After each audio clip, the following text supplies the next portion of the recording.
아멘.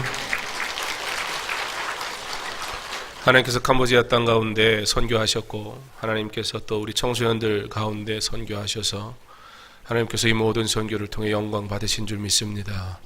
선교는 사람의 일이 아니고, 선교는 사람의 능력으로 하는 것도 아니라 우리의 부족함 속에서도 하나님 앞에 온전히 순종하고 드릴 때 하나님은 그 순종을 기쁘시게 받으셔서 역사하시고 능력을 나타내시며 하나님의 일을 반드시 이루시는 줄 믿습니다. 우리 아이들의 작은 헌신이고 섬김이지만 하나님께서 기뻐하신 줄 믿습니다.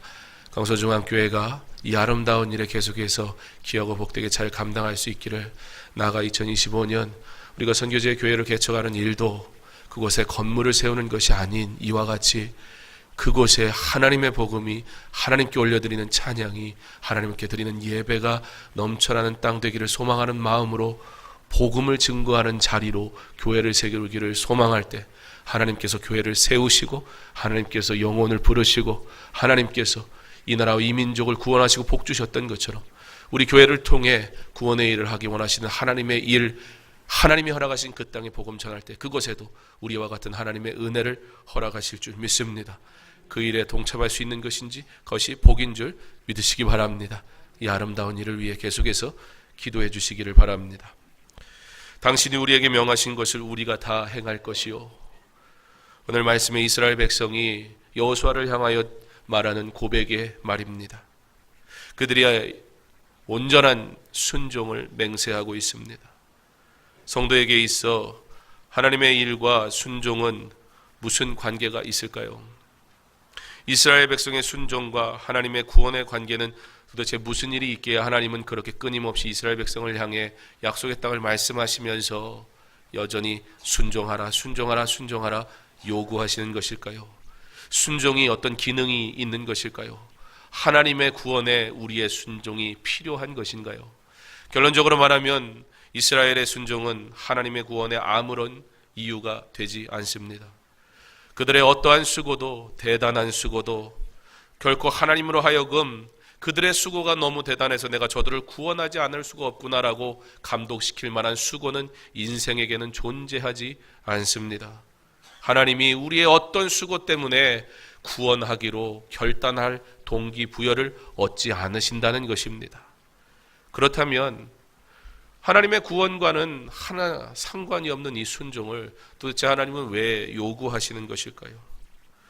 우리에게 순종을 요구하시는 하나님의 이유는 도대체 무엇입니까? 성도인 우리에게 요구되는 일, 그러면 우리는 이 순종을 단순히 예배의 자리, 교회라는 곳에만 국한시키면 안 될 것입니다. 우리의 순종은 우리의 일상에서 삶 가운데서 드려져야 하는 순종일진데, 그렇다면 사랑하는 성도 여러분, 여러분은 삶 속에서 누구에게 그리고 어떤 때 순종하고 계십니까? 순종, 우리는 흔히 순종이라고 하면 자녀가 부모에게 하는 것 가장 먼저 떠올릴 것입니다. 그 외에 우리가 순종이라고 한다면 글쎄요, 우리는 순종이라는 것을 그렇게 긍정적인 것으로, 특별히 내가 해야 할 때 그닥 긍정적인 것으로 여기지는 않을 것 같습니다. 자녀들이 우리에게 순종을 한다고 할 때 그 순종은 어떤 것일까요? 심지어 자녀의 순종도 솔직히 참 순종의 의미를 가지고 있는지는 생각해 볼 필요는 있습니다. 여러분의 자녀들이 여러분에게 굉장히 순종적으로 잘 말을 들을 때가 언제입니까? 그런 일이 없어서 우리 용수가 한 자리만 앞에 앉았으면 같이 나와서 찬양대에 섰을 텐데, 원래 찬양대 멤버니까 휴가에 할머니 옆에 앉아서 다 예배 드리면 우리 권사님 얼마나 뿌듯해요. 저게 순종이에요. 근데 이따가 용수는 제가 따로 만나서 잠깐 좀 물어볼래요. 100% 순종이었는지. 물론 우리가 순종하려고 노력하죠. 그럼에도 불구하고 우리의 순종은 언제나 뭔가 목적이 있는 경우가 참 많더라는 거예요. 아이가 갑자기 오늘 유난히 말을 잘 들어요. 어때요? 감사와 감격은 잠시일 뿐이고 두려워지기 시작합니다. 얘가 왜 그러나? 뭐가 있구나. 뭐가 있어요? 둘 중에 하나예요. 뭐가 원하는 게 있든지 뭔가 사고 쳤든지. 뭔가 원하는 게 있으면 알랑방구를 끼면서 어떻게든 그걸 얻어내기 위해서 순종을 해요. 알아서 해요. 그렇게도 안 듣고 말도 지지리도 안 듣다가 또 얘기한 건 또 다 언제 또 기억해가지고 필요할 때는 또 다 기억해서 그냥 시키지도 않은데 빨래 널고 설거지하고 별걸 다 하죠. 그 반대의 경우는 어떻습니까? 죄 지은 게 있어요. 아이들 같은 경우에 시험을 빵점 맞았어요. 그 아이에게는 오늘 어머니의 지극한 사랑이 꼭 필요합니다. 자기도 알아요. 눈치껏 살아야 되는 걸. 들어오면서부터 뭐가 생각이 나요? 야, 신발 좀 똑바로 벗고 다녀라. 실내화 주머니 좀 예쁘게 좀 놔둬라. 왜 이걸 애들은 누가 안 시켜도 돌리고. 예. 그래놓고 엄마 이상해요. 실내화 주머니 손잡이가 뜯어졌어요. 예. 그날은 실내화 가방도 탁 놓고 신발도 예쁘게 가지런하게 놓고 언제나 가방은 이리저리 막 집어던지던 그 가방이 오늘따라 꽁꽁 숨어라. 왜요? 그 안에 기가 막힌 게 숨어 있거든요. 예. 절대 발각되면 안 될 그것만 숨기고 내가 뭐든지 하리라. 순종하기 시작해요. 사랑하는 성도 여러분, 우리는 순종이라는 것, 우리에게는 언제나 순종은 어떠한 조건이 달려있다 보니까요. 그러한 조건이 달린 순종의 삶을 살다 보니까요. 하나님의 요구하시는 순종조차도 우리는 너무나 익숙하게 나의 필요에 의해 아니면 내가 지은 죄가 있을 때 그때 순종이란 단어를 슬그머니 꺼내더라는 거예요. 그러다가 굳이 내가 하나님 앞에 특별하게 구할 것이 없거나 내가 뭐 이 정도면 괜찮게 신앙생활 하는 것 같을 땐 하나님 앞에 드릴 순종이라는 것은 솔직히 기억조차 나지 않을 때가 참 많이 있습니다. 자, 그렇다면 이쯤 돼서 사전적인 용어로서의 순종은 어떤 의미일까? 순종은 말이나 의견 따위에 순순히 따름이라고 되어져 있습니다. 그러므로 지금 우리가 서두에 말한 것과 같은 순종들은 엄밀히 말하면 순종이라는 단어가 가지고 있는 의미에 대한 올바른 적용이라 할 수 없을 것입니다. 그럼에도 불구하고 그래도 우리가 순종이라고 생각해 준다면 그래서 우리는 그냥 순종이 아닌 전략적 순종 또는 약자로서의 굴종 정도라고 해석할 수 있을 것입니다. 그런데 오늘 말씀은 어떻게 시작해요? 순종했다는 거예요. 오늘 말씀은요, 순종했다는 그 말씀이 오늘 세개 3절의 가운데 어떻게 순종했는지에 대한 순종의 이스라엘의 순종의 방법이 너무 글을 통해서 잘 표현되어져 있습니다. 다 행할 것이요. 다라는 이 단어, 히브리어 단어는 콜이라는 단어입니다. 그런데 이 콜이라는 단어가 우리나라 번역된 곳을 통해서는 다양하게 번역이 됐는데 그 상황에 따라서 히브리어에서는 콜 무려 5번이나 나오게 됩니다. 처음에는 우리가 읽은 대로 다라는 용어로 쓰일 때 콜이라는 단어가 사용되었고요. 두 번째는 고세는이라는 단어가 쓰일 때 사용됐고요. 세 번째는 범사예라는 단어에서 사용되었고요. 네 번째는 누구든지라는 단어에서 사용되었고, 다섯 번째는 실제 개역개정에는 번역이 되지 않은, 그러나 히브리어 원어에는 콜이라는 의미가, 즉 무릇이라는 의미로서 사용되고 있습니다. 상황이 다 달라요. 어떻게 헌신할 건지 순종할 건지에 대한 내용들이 쫙 펼쳐지면서 그 모든 순종 속에 다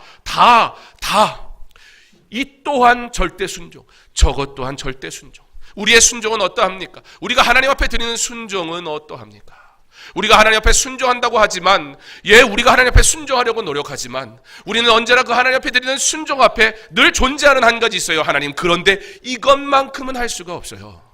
하나님, 내가 그렇게 하고 어떻게 직장생활 합니까? 하나님, 직장이 복음의 현장이라니요. 내가 목사입니까? 그곳에서 복음의 현장이요, 말이 좋지요. 그러다 나 잘립니다. 그러다 나 찍힙니다. 거기선요, 내 상사한테 순종해야죠. 우리의 순종이라는 것을, 하나님이 우리에게 순종을 요구하신다고 그럴 때 우리는 언제나 그것이 잘못됐다라는 표현보다는 우리의 연약함이라는 부분이에요. 그것이. 그 연약함마저도 하나님 앞에 드리는 것이 그게 순종인데, 우리는 하나님 앞에 우리 순종하겠습니다. 대체적으로 어떤 거예요? 내가 할 수 있는 것. 내가 할 수 있는 일에 대해서는 내가 순종하겠습니다. 내가 관심 있는 일에 대해서는 내가 순종하겠습니다. 내가 잘하는 일에 대해서는 내가 순종하겠습니다. 그런데 내가 할 수 없어요. 나는 죽었다 깨도 사람 앞에 가가지고 내가 예수님이 싫어서는 아닌데 예수 믿으세요. 입이 떨려가지고 전도를 못 하겠는데 다음 주부터는 또 전도하러 나간대네요. 어느 교회인지. 그러면 어떻게 해요? 그날은 갈등이 오기 시작해요. 오늘은 왠지 일부 예배를 가고 싶구나. 가만 보니까 장년들은 3부에, 애들은 2부에 나가니까 오늘은 목사님이 온세대 예배가 중요하다고 그랬으니까 2부에 참석해야지. 찬양대를 빠져가면서 왜요? 꼭 뭐라고만 하고 싶진 않아요. 왜냐하면 그거 정말 힘든 분이 있거든요. 정말 힘든 분이 있거든요. 근데 그럼 일상의 모든 순간에 그래야 되는데 또 자기가 좋은 건 또 얘기하대요. 요즘 잘 나가는 드라마 그러면 또 어쩌고 저쩌고 엄청 전도를 열심히 해요. 그 드라마 전도를 하느라고 밥도 못 먹어요. 우리가 하나님 앞에 드리는 순종이라는 것들은 너무나 철저하게 내가 할 수 있는 것을, 어차피 할 것을 하고 있는 것을 순종이라는 이름으로 하나님 내가 순종하지 않습니까? 라고 말할 때가 얼마나 많은지 모릅니다. 순종. 제가 처음 목사 안수 받을 때 제 마음에 하나님, 제가 목사 안수 받아도 됩니까? 하나님, 목사 안수 받으면 이거 어떡합니까? 목사 안수를 받으면요 가장 부담이 되는 건 설교예요. 목사가 되기 전까지는요 좀 실수해도 용서가 되는 것 같고, 또 실수해도 용서의 문제를 떠나서 그래도 이해를 해주는데, 이제 목사는 자기의 일에 대해서 전문성이 있는 사람이 된 거잖아요. 이거 설교를 엉뚱하게 하면 어떡해요? 목사인데 목사답게 살지 못하면 어떡해요? 하나님, 내가 목사 이거 안수 받아도 됩니까? 나 같은 자가. 왠지 공감이 되는 일 아닙니까? 내가 장로 될 때, 내가 집사 될 때, 내가 권사 될 때 참 순수했는데, 주를 위해서 무엇이든 드리리라 약속했는데. 여러분, 오늘 이스라엘 백성들의 순종은 오늘 말씀이 우리에게 가르쳐주는 것처럼 어떠한 상황이든지 내가 할 수 있고 없고에 대한 순종이 아니었어요. 내 관심사에 대한 순종이 아니었어요. 여러분, 내가 열심히 있고 내가 하고 싶은 일에 하는 건 우리는 순종이라고 하지 않아요. 자녀가 부모님에게 내가 말씀 잘 들을게요. 걔는 책을 엄청 좋아하는 거예요. 엄청 좋아하는 애들이 막 책을 봐요. 우리 집에 그런 애 하나 있어요. 책을 읽으면 칭찬받을 일인데 걔는요 공부도 안 해가며 책 봐요. 그리고 자기는 책을 봤는데 왜 뭐라 그러냐는 거예요. 죄가 좋아서 해놓고. 여러분, 이런 묘한 것들이 있잖아요. 하나님의 일을 분명히 해요. 근데 그 안에 내 만족이 어마어마해요. 그리고 나는 주를 위해 순종했다고 그래요. 그러니까 내가 할 수 없는 것 좀 시키지 마세요. 나 이거 하고 있잖아요. 달란트 주셨는데 그거 해야지요. 여러분, 순종은 뭐예요? 요단강을 건너는 건 뭐예요? 헤엄칠 수 있는 사람이 건너는 거예요? 아니에요. 발을 내딛는 거예요. 발을 디듬에 대한 이야기가 계속 나와요. 요단강은 언제나 발 내디듬으로부터 시작하는 거예요. 순종이라는 것은 그 물가에 발을 담그는 거지, 내가 수영하니까 담그는 거 아니고, 그러면 수영 못하면 요단강 안 건너는 겁니까? 천국이 내가 갈 만한 의가 있으면 올라가고 내가 그렇지 않으면 못 가는 곳입니까? 하나님의 은혜의 자리는 하나님이 부르셔서 내가 그곳에 있는 것이지 내가 좋아하니까 있는 것 아니고 내가 수고했으니까 가는 것 아니에요. 그래서 순종은 하나님의 구원과는 하나도 상관없는 거예요. 우리의 순종은 하나님이 우리를 구원하실 어떠한 이유도 제공하지 않는 것이에요.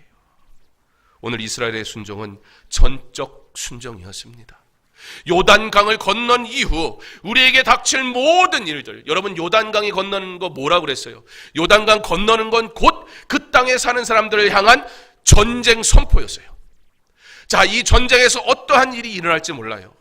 그런데 앞으로 우리가 살펴보게 되겠지만 실제 약속의 땅으로 들어가서 걸어갈 때에 이스라엘의 여정은 요단을 건널 때에도 순종이었고, 여리고를 진멸할 때도 순종이었고, 아이성과 남은 가나안 땅을 정복할 때도 철저하게 순종할 때 하나님은 이기게 하셨고, 하나님은 하나님의 영광을 나타내 보이셨습니다. 그리고 이스라엘 백성들이 이 순종에 대해서 약속할 때, 오늘 우리가 읽은 마지막 절에 누구든지 당신의 명령을 거역하며 당신의 말씀을 순종하지 아니하는 자는 죽임을 당하리니, 실제 불순종은 죽음이었어요. 약속의 땅에서 일어나는 모든 불순종은 죽음이었어요. 사랑하는 성도 여러분, 우리가 하나님의 말씀 앞에 순종하지 않아서 고난당할 때 우리는 그것으로 믿음으로 받을 자신이 있습니까? 내가 하나님 앞에 순종하지 않아서 어려움 당할 때 우리는 그것을 믿음으로 받고 회개할 준비되어 있습니까? 순종은 불순종하였을 때 빨리 돌이키고 회개하는 것도 순종입니다. 내가 하고 싶은 일 하는 것 아니고, 내가 잘난 것 하는 것 아니고, 사람에게 드러나는 것 하는 것 아니고, 처음 나를 부르셨던 그때 순종하기로 결단했다면, 처음 내게 직분 주셨던 그때 순종하기로 결단했으니 우리가 주를 위해 사는 것은 당연한 일입니다. 하나님은 그것을 저와 여러분에게 요구하고 계신 것입니다. 그런데 엄밀히 말하면 이 순종은 우리를 위한 것입니다. 오직 약속의 선물을 받은 자들만이 기쁨으로 순종할 수 있는 자격을 얻기 때문입니다. 우리의 순종은 구원을 얻을 어떠한 조건도 되지 않습니다. 그런데요, 우리의 순종은 구원 받았기에 가능한 것입니다. 구원받고 믿음 안에 거하는 자는 그 은혜의 감격으로 인해 마땅히 순종하기 때문입니다. 그렇게 순종은 믿음의 증거입니다. 우리가 하나님의 말씀 앞에 순종하는 것은 바로 그것이 믿음이라는 것입니다.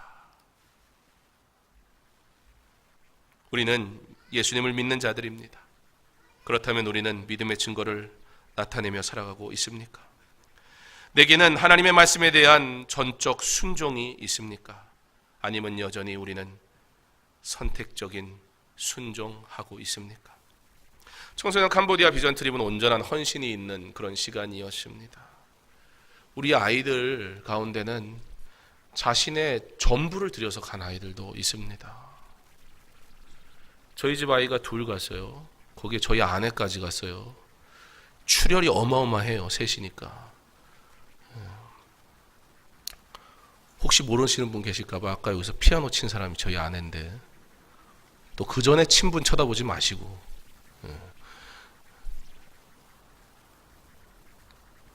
우리 아이들에게 비전 트립 가야지.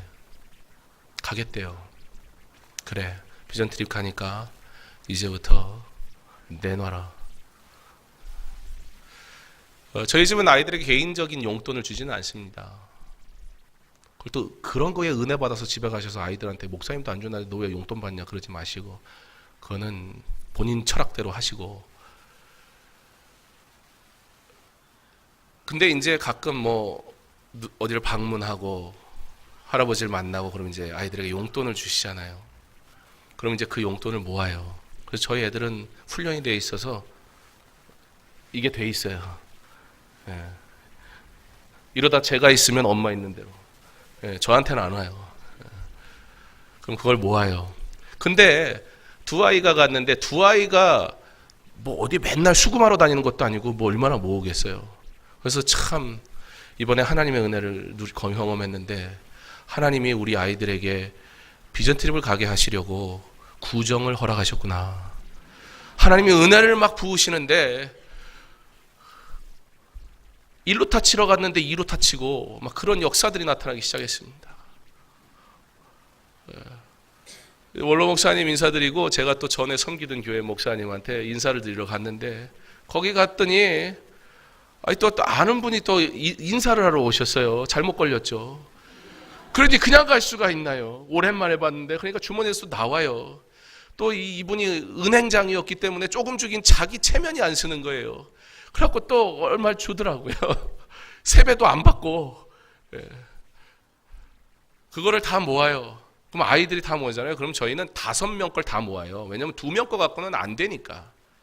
그래서요, 우리 집 막내는 소원이 있어요. 빨리 커라. 그리고 늘 물어봐요. 아빠, 우리 때도 선교 갈 거죠? 선교 갈 거죠? 와, 난 선교를 그렇게 사모하는 아이 또 처음 봤어요. 자기가 지금 지 누나한테 투자한 게 있는데 이걸 뺏어 먹으려면 선교를 꼭 가야 되는 거예요. 이걸 걔는 막 소원이 초등 가족에서도 선교를 갔으면, 그러면 자기가 갈 텐데. 그걸 모아가지고 아이들이 그렇게 가는 거예요. 저희 집 아이들뿐만이 아니고 자기의 용돈을 모아서 아이들이 갔어요. 그 아이들에겐 전부를 드린 거예요. 그리고 확실히 아이들이니까, 학생들이니까 여기서는 그렇게 말을 안 듣더만 가가지고 말을 얼마나 잘 들었는지 몰라요. 제가 소식을 듣고 깜짝 놀랐어요. 걔가? 막 이러면서 막 갑자기 천사가 돼가지고요. 걔가 여기서 안 그랬는데, 예, 너무 천사 노릇 하다 와가지고 갔다 와서 배탈이 났어요. 힘들어가지고. 안 하던 거 해가지고. 여기 아까 연주했던 애 중에 하나예요. 그래서 누구라고 말은 못하고 그 아빠가 여기 찬양 인도하는 분이 있어요. 그랬어요. 예. 그 아이들이 전부를 드렸는데, 근데 여러분, 지난 오후 예배 때 우리 아이들을 인솔하고 간 김 목사님이 설교하면서 그런 얘기를 했습니다. 여러분, 솔직히 심란합니다. 아이들이 연습한다고는 했는데 아무래도 많은 시간 할애를 못 하다 보니까 요즘 애들 바쁘잖아요. 그래서 와, 봤는데 이걸 이대로 가서 해도 되나, 드라마를 준비하고 막 했는데 그래도 아까 잘했죠. 원래 이거보다 더 잘했대요. 뭐 그건 그렇다니까 그런 줄 믿어야 되지만, 예, 뭐 근데 뭐 애들이 그러고 왔는데 이걸 어떻게 하나 했는데, 여기서 심란했던 김 목사님이 아이들이 거기 스키 드라마 하는데 눈물이 났대요. 사람들이 막 그 드라마를 보면서 예수님의, 하나님의 사랑에 대한, 구원에 대한 것들을 보면서 그 사람들이 막 감격하고, 놀라운 사실은 거기에 있는 청소년들이 청소년들 하는 걸 이렇게 본 거잖아요. 만약에 청년들이 가서 그냥 봤다면 걔들은 청년들이니까 저렇게 하지라고 생각했을 거예요. 그런 거 있잖아요. 제가 전도합시다 그러면 속으로 자긴 목사니까 저 소리를 하지, 그런 생각 안 하시겠지만 할 수도 있다는 거예요. 그러니까 거기에서 아니 뭐 청년이니까 잘하나 보지, 그런 생각을 했는데, 애들이 그러니까 부활절에 자기네도 스키 드라마를 하기로 했는데 어찌할 바를 모르는 거예요. 우리처럼 여기에 유사랑, 최경화, 예, 이 두 청년이 갔는데, 여기는 이미 무대 경험이 많은 사람이고, 한 사람은 가수고, 현역 가수고, 한 사람은 바이올린 선생님이고 오케스트라 연주하고, 그러니까 무대 경험이 많고 어떻게 해야 될지 그런 걸 잘 아니까 우리 아이들이 다 배웠단 말이에요. 근데 현지는 누가 이끌어주는 사람이 없으니까 걔네들이 하기는 해야겠는데, 선교사님이 하라고는 했는데 막 마음에 부담은 있고 이거 해야 되나, 그리고 이게요, 잘하면 멋있지만 조금만 못하면 되게 웃겨요. 진지하게 하는데. 그러니까 애들이 마음이 막 불편했는데, 우리 아이들이 스키 드라마를 하는데 걔네들이 준비하고 있었던 걸 우리가 한 거예요. 그 애들이, 야, 우리 또래 친구들이 자기의 물질을 헌신하고 자기의 시간을 헌신하고 그리고 와서 복음을 전하겠다고 연습하고 준비해온 그 모습이 애들에게 동기부여가 확 돼가지고, 이거 녹화되면 안 되는데 일부 올리면 되죠. 뭐. 지난주에, 그 전주에 어느 교회가 갔다 왔대요. 근데 아이고, 청소년 애들 때문에 되게 힘들었나 봐요, 선교사님이. 그래서 솔직히 우리 애들이 온다고 그래가지고 걱정이었대요. 이걸 또 어떡하나, 너무 뒤어가지고. 근데 선교사님이 우리 애들 갈 때 또 오라고, 너무 좋았다고. 그 마을에 이장님이 있는데요, 뭐 별의별 걸 다 해도 교회 안에를 한 번 들어오는 적이 없대요. 그런데 그 이장님이 처음으로 우리 아이들 사역하는 가운데 교회를 찾아왔어요. 그 다음 날도 왔대요. 여러분, 우리 아이들이 솔직히 뭐 할 수 있습니까? 여기에서 하던 게 거기 가니까 갑자기 달라져가지고 기가 막히게 연극을 했을까요? 그렇진 않을 거예요. 여러분, 우리의 전적 순종이라는 것은 무엇이냐?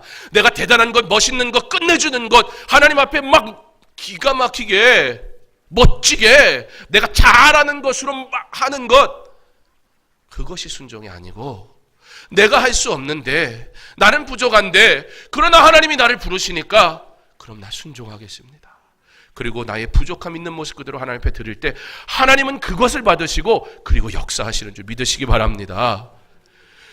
이스라엘, 그들에게 약속의 땅을 약속하시면서 너희가 요단을 건너라 말씀하실 때, 여러분, 먼저 순종한 자가 누구였는가? 바로 여호수아였어요. 그가 먼저 하나님 앞에 순종하고 순종한 그대로를 가지고 하나님 앞에 나아올 때에, 그가 모세 다음에 리더로 섰지만 그는 언제나 하나님 앞에 수종자일 뿐이었어요. 모세의 수종자였고 그리고 하나님의 수종자였어요. 그래서 그가 들은 대로만 이스라엘을 향해 담대하게 선포할 때 그들이 오직 강하고 담대하소서 여호수아를 향해 얘기해요. 누구에게 하는 얘기예요? 여호수아 그 사람을 믿겠다는 게 아니에요. 그가 믿는 하나님, 그가 함께 하시는 하나님, 하나님께서 그에게 명령하셨으니 그를 통해 일하실 하나님을 기대하며 우리가 순종하지 않으면 죽으리다 말하며 순종할 것을 요청합니다. 사랑하는 성도 여러분, 이 강단을 위해서 기도해 주십시오. 이것이 오직 진리의 말씀만이 선포되는 강단이 될 수 있도록, 하나님의 말씀만을 선포하는 강단이 될 수 있도록, 사람을 기쁘게 하는 것이 되지 않도록, 세상적인 축복을 그거를 하나님의 말씀이라고 사기치는 것이 되지 않도록, 그리고 기도하십시오. 이곳에서 선포되는 말씀이 하나님의 말씀이라고 믿는다면 그 말씀은 내가 절대적으로 순종하겠습니다. 그때 하나님의 일은 시작됩니다. 그들이 가는 곳마다 순종할 때 하나님은 그들을 순종케 하시고 승리케 하셨어요. 그리고 그때 역사하셨던 하나님은 지금 동일하게 우리 아이들 부족한 모습을 통해서도 역사하셨고 일하셨어요. 하물며 우리는 어찌해야 합니까? 우리에게도 이와 같은 순종이 있기를 바랍니다. 우리에게도 이와 같은 순종으로 하나님 앞에 온전히 나아갈 수 있기를 바랍니다. 내가 잘하는 것 열심히 하세요.